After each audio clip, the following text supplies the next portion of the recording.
Dernière ligne droite, évidemment, voilà, pour cette émission. Les grandes gueules, encore 10 minutes à passer ensemble.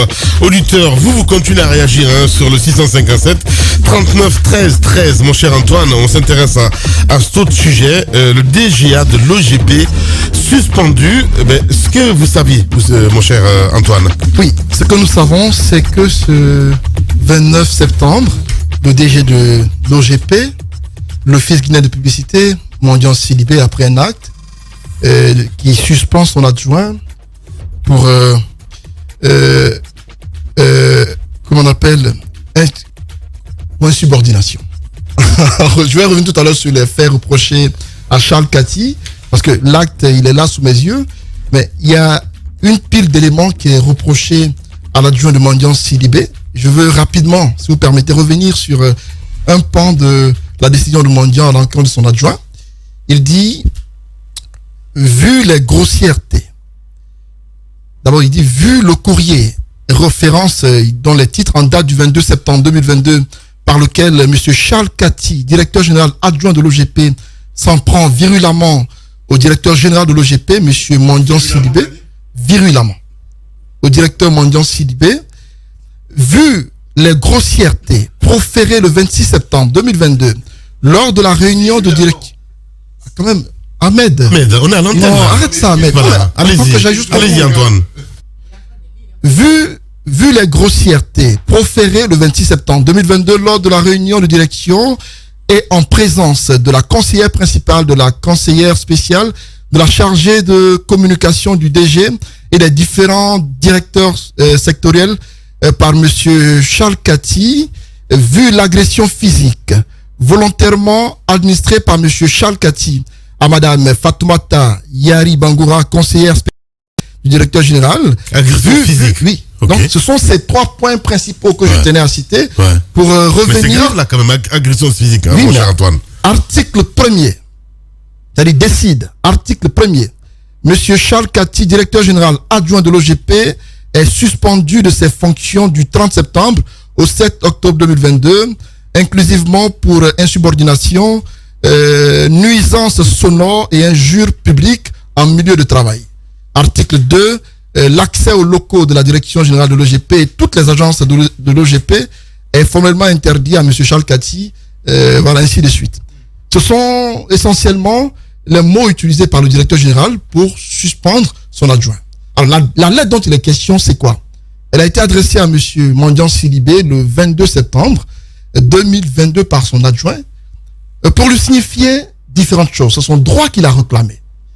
Le directeur adjoint demande à son responsable ou à son directeur immédiat de lui permettre de pouvoir jouir de ses droits. Parce que depuis 9 mois, depuis décembre 2022, qu'ils ont été nommés le 16 décembre, l'adjoint dit ne pas être au courant de rien à l'OGP. Ni sur le plan administratif par rapport au salaire, ni par rapport à tout ce qu'il y a comme finances et autres au niveau de l'OGP. L'adjoint a demandé donc dans une lettre au DG de lui permettre de pouvoir jouir de ce droit-là. Mandiant Sidibé, le jour de la réunion, le 26 septembre, selon nos informations, on a essayé d'avoir les différentes parties et qui n'ont pas voulu s'exprimer pour l'instant, mais au dire de ceux qui ont assisté à cette réunion-là, Mandiant Sidibé, profitant de la réunion, a demandé à son directeur général de s'expliquer sur les balivernes. C'est l'expression qu'il aurait employée lors de la réunion. Monsieur le DGA, expliquez-vous sur les balivernes racontées dans votre lettre à moi adressée. Et le DGA, qui s'est senti insulté par son directeur, n'a pas manqué d'occasion, à son tour, de répliquer par des injures en disant, vous ne pouvez pas me dire cela, vous qui parle de voleurs, de manipulateurs, d'escrocs. C'est moi employé contre le directeur à qui il reproche de jouer de manipulation pour faire mal aux autres. Des propos qui n'ont pas plu au directeur. Il semble qu'il y a eu des accrochages. Le DGA qui a été calmé, on a voulu le sortir. Finalement, on a pu le mettre dehors. Et juste après la réunion, Mandiant a pris l'acte pour suspendre, avec l'accord bien sûr du PCA, Elhakian Mouadouba, qui est le conseiller principal du président, qui, avec son accord, on a vu dans la décision, sa signature est indiquée. Donc, à ce niveau-là, c'est un peu les raisons directes ou les causes directes qui motive la suspension de M. Charles Kati. Mais qu'est-ce qui se passe, Lamine? Vous savez que bien avant cette décision, on s'est un peu intéressé au fonctionnement de l'OGP. On s'est un peu intéressé à ce qui se passe à l'interne de l'OGP. Au dire des personnes qu'on a approchées qui sont au travers de l'OGP, depuis le départ, depuis l'entame de la prise de fonction de Mandian, il y a une sorte de mur qui a été érigé entre lui et son adjoint. Les deux ne se parlent pratiquement pas. Il semble que Mandian Sidibé a recruté assez de travailleurs à l'OGP. La masse salariale a triplé avec Mandian Sidibé. Au départ, qui était environ à 600 millions, c'est allé jusqu'à plus d'1 milliard de francs guinéens avec Mandian Sidibé. C'est-à-dire de 25 travailleurs au départ, de 25 travailleurs, on est à plus de 150 travailleurs. Juste la masse salariale, hein? Oui, voire plus de 200 travailleurs avec Mandian Sidibé. Des stagiaires qui toucheraient plus de 10 millions de francs guinéens à l'OGP. Et donc, on parle de gestion opaque de la part du directeur général. Et souvenez-vous, récemment, il y a eu ces soucis avec la DRH aussi, qui avait écrit une lettre à Mandian Sidibé, lui reprochant d'avoir dit des contre-vérités à son sujet. Et pour la suspendre, Mandian Sidibé l'a nommé comme conseillère principale. La dame a trouvé cela comme une sorte de promotion au lieu d'une sanction à son niveau. C'est-à-dire de DRH, on la nomme comme conseillère principale du DG. Elle estime que ce n'est pas une sanction à son niveau, mais plutôt une sorte de récompense, parce que le poste de conseillère principale est, selon elle, plus élevé que le poste de DRH. Elle a donc demandé à ce que Mandian Sidibé prouve que ce qu'on lui a reproché d'avoir fait d'innombrables actes répréhensibles à l'endroit des travailleurs et qu'elle aurait posé des actes dans le sens de diviser le personnel. Et donc, elle a demandé à ce que Mandian Sidibé s'explique à ce niveau-là et qu'il prouve qu'elle a vraiment agi dans ce sens. Donc, lorsqu'une DRH, après un tel acte, prend l'initiative d'écrire publiquement, parce que ça a été mis sur la place publique, d'écrire publiquement contre son directeur général, Lamine, soyez d'accord avec moi qu'il y a un problème à l'OGP. Il y a un sérieux problème qui fait qu'aujourd'hui, on nous apprend l'ambiance de ce côté est délétère. Quand vous y allez, vous sentez qu'il y a problème. D'abord, il y a le souci avec les fournisseurs à qui on doit beaucoup d'argent. On a mis en place un CA pour un peu voir clair dans le fonctionnement de l'OGP. Et le CA a récemment, à sa prise de fonction, s'est réuni à 2 reprises. Et il semble que, après réunion, la gestion du DG a été épinglée. Il y a des résolutions qui ont été prises. On a demandé à ce que Mandian Sidibé et tout et sa direction s'expliquent sur certains dossiers. Donc, à ce jour, ces travaux sont en cours. Et ce qui se passait avant, il y a un peu d'ordre qui a été mis dans la maison avec l'arrivée de Thierry Mamadouba et de Adèle Camara qui fait partie de ce CA-là. Donc, il y a ce souci qui a eu à l'EGP. Il y a eu une ambiance qui n'est pas assez saine de ce côté. Et il est reproché au directeur général de faire dans de la manipulation et de gérer l'OGP comme si c'était son entreprise personnelle à lui. Donc, il y a ces mésententes qui ont lieu entre lui et les autres, et avec le DGA, qui doit revenir après le 7 octobre, bien sûr. Et je ne crois pas que les choses puissent aller, parce que déjà, il y a une sorte de divorce qui est créé là, avec la sanction prise contre lui. Voilà, allez-y, Tamba. Alors, pour commencer, je souhaite, par exemple, à Mandian, la même chose qu'à Moussa Moïse, de réussir, parce que c'était des journalistes, et qui ont eu ce type de promotion. S'ils se cassent la figure, ça va retomber sur d'autres opportunités, un de ces jours, une de ces années. Je lui souhaite vraiment de pouvoir réussir. Mais à l'OGP, il y a du souci. Et ça, ce n'est qu'un début. Je suis convaincu que ce n'est qu'un début. Sur la gestion des équipes, il y a du souci.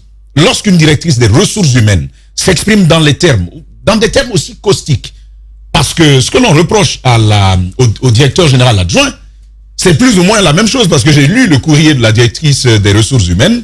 Elle y est allée sans phare, sans gants. Elle est allée franco, quoi, comme on dit. Et Mandian Sidibé en a pris pour son Graal. Et donc, je le dis encore une fois, à l'OGP, il y aura beaucoup de choses déjà sur la gestion humaine. Sur la gestion financière, ce n'est pas pour rien que désormais Mandian ne sort, à moins d'un changement de dernière minute, Mais Mandian Sidibé ne signe plus seul les actes de décaissement à l'OGP. C'est toujours désormais accompagné du président du conseil d'administration. Ça, c'est plutôt nouveau pour un organe directif de s'impliquer comme ça dans la gestion de la manne financière de l'entreprise. Et donc, ça dénote effectivement qu'il y a un souci et qu'il faudrait pouvoir y voir clair. Il y a beaucoup d'autres choses. Et je le redis encore, beaucoup d'autres choses sur l'OGP. Mais les jours à venir, nous en dirons davantage sur ces accusations d'utiliser l'argent de l'OGP comme il voudrait pour s'acheter, paraît-il, ceci ou cela, telle voiture ou une telle autre, en attribuer une à un tel plutôt qu'à un tel autre. Il y a beaucoup de choses qui se disent, mais qui nécessitent justement vérification. Et donc, encore une fois, c'est important. Et moi, je crois que en s'approchant davantage, et Antoine, je t'y encourage vraiment, de Monsieur Cathy, il y a beaucoup de choses qui seront à apprendre et à dire. Allez-y, mon cher Ahmed. Oui, ça fait un moment que c'est le bordel à l'OGP, qu'il y a des rumeurs qui circulent sur l'utilisation d'abord inclinique du pouvoir et l'utilisation bizarre des deniers publics. Il faudrait rappeler, mais il n'y a pas qu'à lui, il faudrait rappeler à tous ceux qui sont amenés à diriger ou à être à la tête de sociétés d'État qu'ils apprennent à faire la différence entre leur propre portefeuille et le portefeuille de l'entreprise. Cette société appartient à l'État, donc elle nous appartient à nous tous, citoyens, et il la gère en notre nom. Et il va falloir qu'il fasse cette différenciation-là.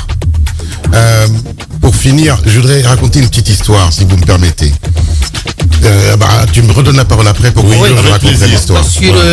Sur l'OGP, j'ai vu que d'abord c'est un acte de suspension, mais un acte qui a quand même été signé par le président du conseil d'administration, ce qui pose à moi un problème. Est-ce que le conseil d'administration a quand même pris le temps d'étudier le dossier avant d'apposer sa signature sur un acte de suspension? Je voudrais bien que Thierno Mamadou puisse s'expliquer là-dessus. Et l'autre chose, je crois qu'il ne faudrait pas se limiter seulement à la mesure de Mandian. Il faut bien prendre en compte cette note du DGA, puisqu'il a été nommé par décret. C'est pourquoi ils n'ont pas osé quand même le limoger. Donc, il faut quand même prendre en compte le contenu de cette lettre pour voir le fonctionnement réel. Parce qu'il ne faut pas ménager Mandian parce qu'il est le patron ou il y a des accointances avec le régime et éviter de voir au fond ce qui se passe, n'est-ce pas, au niveau de cette structure. Merci beaucoup, Jacques. Allez-y, Diba.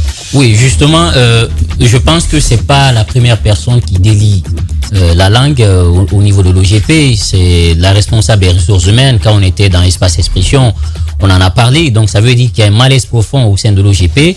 Seulement dire une chose à Mandian, il ne faut pas qu'il oublie le cas Paul Moussa Diawara. On sait ce qui s'est passé.